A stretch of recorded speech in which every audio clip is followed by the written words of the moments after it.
Hello, in front of me I've got POCO F5 Pro. In this video I'll show you how to connect pendrive to your smartphone.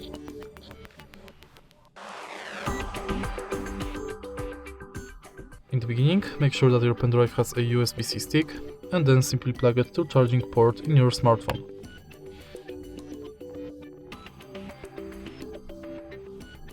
Now tap Explore, Allow, and now you can explore internal storage of your pendrive.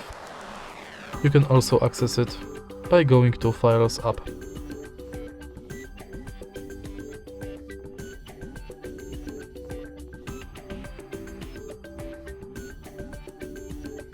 If you find this video helpful, please leave like, comment and subscribe.